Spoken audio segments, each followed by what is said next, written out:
ಜ್ಯೋತಿಷ್ಯ ಶಾಸ್ತ್ರದಲ್ಲಿ ಬಿಸ್ನೆಸ್ ಅಂತ ಹೇಳಿದ ತಕ್ಷಣನೇ ಎಲ್ಲರಿಗೂ ತಲೆಗೆ ಹೋಗೋದು ದುಡ್ಡು ಹಾಕೋದು ಅಂದ್ಕೊಂಡಿದ್ದಾರೆ.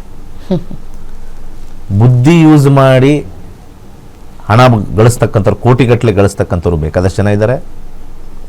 ದುಡ್ಡು ಹಾಕಿನೂ ಕೂಡ ಕೋಟಿಗಟ್ಟಲೆ ಗಳಿಸ್ಕೊಳ್ಳುವಂಥವ್ರು ಇದ್ದಾರೆ. ದುಡ್ಡು ಹಾಕಿ ಕೈಯಲ್ಲಿ ಚಿಪ್ ಬಂದಿರೋರು ಇದ್ದಾರೆ. ಬುದ್ಧಿ ಯೂಸ್ ಮಾಡಿ ಏನೂ ಸಿಗದೇ ಇದ್ದು ಏನು ನಮ್ಗೇನು ಲಾಸ್ ಆಗಿಲ್ಲ, ಬುದ್ಧಿ ತಾನೇ ಖರ್ಚಾಗಿರೋದು ಅಂತ ಹೇಳ್ಕೊಂಡು ನೆಮ್ಮದಿಯಾಗಿರೋರು ಇದ್ದಾರೆ.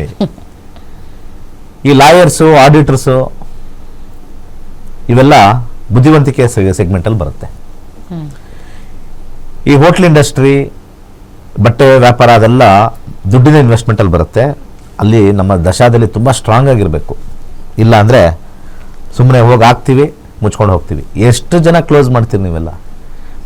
ಎಷ್ಟು ಜನ ಓಪನ್ ಮಾಡ್ತೀವಿ? ನಿಮಗೆಲ್ಲ ಜ್ಯೋತಿಷ್ಯದ ಮೇಲೆ ಯಾವಾಗ ಬರ್ತಾರೆ ಅಂತ ಇದೆಲ್ಲ ಲಾಸ್ ಆದಮೇಲೆ ಬರೋದು. 90% ನೋಡಿದ್ದೀನಿ ಎಲ್ಲ ಜ್ಯೋತಿಷ್ಯ ಹತ್ರ ಹೋಗೋದೇ ಲಾಸ್ ಆದಮೇಲೆ ಹೋಗೋದು. ಆಮೇಲೆ ಬೇರೆ ಕಡೆ ಹೋದಾಗ ನಿಮಗೆ ಪೂಜೆ ಮಾಡಿಸಿ ಸರೋಗುತ್ತೆ ಅಂತಾರೆ. ಪೂಜೆ ಮಾಡಿಸಿ ಸರೋಗಿದ್ರೆ ಇವತ್ತು ದೇಶದಲ್ಲಿರ್ತಕ್ಕಂಥ ಎಲ್ಲ ಬಿಸ್ನೆಸ್ಸು ಪೂಜೆಯಿಂದ ಸೂಪರಾಗಿ ನಡಿಬೇಕಾಗಿತ್ತು. ಅವೆಲ್ಲ ವರ್ಕ್ ಆಗಲ್ಲ. ಅವರವರ ಜಾತಕದಲ್ಲಿ ಇದ್ದರೆ ಮಾತ್ರ. ಫಾರ್ ಎಕ್ಸಾಂಪಲ್ಲು ಲಾಸ್ ಆಗಿರುತ್ತೆ, ಈಗ ದಶಾ ಒಂದು ವರ್ಷದಲ್ಲಿ ಚೇಂಜ್ ಆಗ್ತದೆ, ಈಗ ಸದ್ಯಕ್ಕೆ ಸುಮ್ಮನಿದ್ ಬಿಡಿ, ಒಂದು ವರ್ಷ ಆದ್ಮೇಲೆ ಮತ್ತೆ ರೀಸ್ಟಾರ್ಟ್ ಮಾಡಿ ವರ್ಕ್ ಆಗುತ್ತೆ ಅಂದರೆ ಅದು ರೈಟ್. ಅವ್ರಿಗೆ ಮುಂದೆ ಹೋಗ್ತಕ್ಕಂಥ ದಶಾ ಭುಕ್ತಿಗಳಲ್ಲಿ ಕಾಂಬಿನೇಷನೇ ಇಲ್ಲ ಮದುವೆ ಇದು ಒಂದು ಬಿಸ್ನೆಸ್ ಅಂತಂದ್ರೆ ಸ್ಟಾಪ್ ಮಾಡಲೇಬೇಕು. You should not change it.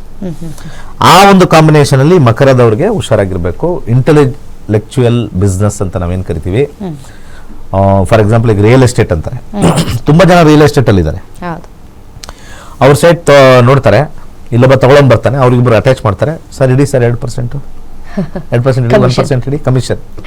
ಬುದ್ಧಿ ಯೂಸ್ ಮಾಡಿದ್ರು, ಬಿಡದಂಗೆ ನ್ಯಾಕಲ್ಲಿ ಅವ್ರನ್ನ ಏನ್ ಬೇಕೋ ಸರ್ವಿಸ್ ಕೊಟ್ರು. ಇವ್ರ ಪೇಪರ್ಸ್ ತಗೊಂಡ್ರು, ಅವ್ರ ಕೊಟ್ಟರು, ಓಡಾಡಿದ್ರು. ನಿಮಗೆ ಇಸಿ ಬೇಕಾ, ಅದು ಬೇಕಾ, ಇದು ಬೇಕಾ, ಎಲ್ಲ ಕ್ಲೀನಾಗಿ ಮಾಡಿಕೊಟ್ಟು ಕಮಿಷನ್ ತಗೊಳ್ತಕ್ಕಂಥದ್ದು. ಆ ರೀತಿ ಬಿಸ್ನೆಸ್ ಅಲ್ಲಿ ಒಂದು ಸಲಹೆ ಕೊಟ್ಟಿದ್ವಿ. ಕುಂಭ ಲಗ್ನದವ್ರಿಗೆ ಅತ್ಯುತ್ತಮವಾಗಿರ್ತಕ್ಕಂಥ ಸಮಯ. ಕೆಲಸದ ವಿಚಾರದಲ್ಲಿ ಉತ್ತಮವಾಗಿದೆ. ಹೆಚ್ಚಿನ ಹಣದ ಅರಿವು ಅಂತ ಹೇಳ್ತೀವಿ, ಫ್ಲೋ ಆಫ್ ಫಂಡ್ಸ್ ತುಂಬಾನೇ ಸ್ಟ್ರಾಂಗ್ ಆಗಿದೆ. ತುಂಬಾ ಅಂದರೆ ಎಕ್ಸಲೆಂಟ್ ಆಗಿರ್ತಕ್ಕಂಥ ಒಂದು ವಿಚಾರದಲ್ಲಿ ಹಣ ತುಂಬ ಸ್ಟ್ರಾಂಗ್ ಆಗಿ ವರ್ಕ್ ಆಗುತ್ತೆ. ಹಾಗೆ ಜಾಬಲ್ಲೂ ಕೂಡ ಅವರಿಗೆ ಪ್ರಮೋಷನ್ ಸಿಗೋತ್ತಾಗಲಿ ಅಥವಾ ಒಳ್ಳೆ ಕಡೆ ಜಂಪ್ ಅಂತ ಹೇಳ್ತೀವಲ್ಲ, ಒಳ್ಳೆ ಕಂಪ್ನಿಲಿ ಸ್ಯಾಲ್ರಿ ಜಂಪ್ ಕೊಡ್ತಕ್ಕಂಥದ್ದು. ಈಗ ನನಗೆ 10 ರೂಪಾಯಿ ಇದೆ, ಇನ್ನೊಂದು ಕಡೆ ನನಗೆ 20 ರೂಪಾಯಿ ಕೊಡ್ತಾರೆ, ಡಬಲ್ ಕೊಡ್ತಾ ಇದ್ದಾರೆ ಅಂತಕ್ಕಂಥದ್ದು ಸ್ವಲ್ಪ ಬಹುತೇಕ ದಶಾಭುಕ್ತಿಗಳಲ್ಲಿ ಗುರು ಇದ್ದಾಗ ಕುಂಭ ಲಗ್ನದವ್ರಿಗೆ ವಿಶೇಷವಾಗಿ ಹೆಚ್ಚಿನ ಲಾಭಾಂಶ ತೋರಿಸ್ತಾ ಇದೆ. ಸೊ ಮೇಜರ್ ಪಾಯಿಂಟ್ಸ್ ಮಾತ್ರ ಹೇಳ್ತಾ ಇದ್ದೀನಿ. ಸೊ ಇದು 46 ದಿವಸ ಮಾತ್ರ ಇರೋದು, ಆಮೇಲೆ ವಾಪಸ್ ಬರುತ್ತೆ ಗುರುಗ್ರಹ. ಅಲ್ಲಿಂದ ಮತ್ತೆ ಮುಂದಿನ ವರ್ಷ ಜೂನ್ ನಂತರ ಮತ್ತೆ ಕರ್ಕಾಟಕ ಬರುತ್ತೆ. ಅದು ಇಂಪಾರ್ಟೆಂಟ್ ಆಗುತ್ತೆ. ಅದು 1 ವರ್ಷದ ಫಲವನ್ನ ಇದನ್ನೇ ರಿಪೀಟ್ ಆಗಿ 1 ವರ್ಷ ಬರುತ್ತೆ. ಇದು ಜಸ್ಟ್ ತಾತ್ಕಾಲಿಕವಾಗಿ 46 ದಿವಸ. ಕೊನೆಯದಾಗಿ ಮೀನ ಲಗ್ನದವ್ರಿಗೆ ಸ್ವಲ್ಪ ಕೆಲಸದಲ್ಲಿ ಕಿರಿಕಿರಿ ಜಾಸ್ತಿ, ವರ್ಕ್ ಪ್ರೆಷರ್ ಜಾಸ್ತಿ ಆಗುತ್ತೆ, ಒಂದು ರೀತಿಯ ಅಸಮಾಧಾನ ಜಾಸ್ತಿ ಆಗುತ್ತೆ. ತುಂಬಾನೇ ಒಂದು ಸಂಕಟ ಪರಿಸ್ಥಿತಿಯಲ್ಲಿ ಇರ್ತಕ್ಕಂಥದ್ದು ವೃತ್ತಿ ಹೋಗಲ್ಲ. ಒಂದು ಹೋಗೋ ರೀತಿ ಒಂಥರ ವರ್ಕ್ ಪ್ರೆಷರ್ ಅಂತಾರಲ್ಲ, ಅದು ವರ್ಕ್ ಪ್ರೆಷರ್ ಜಾಸ್ತಿ ಇರುತ್ತೆ.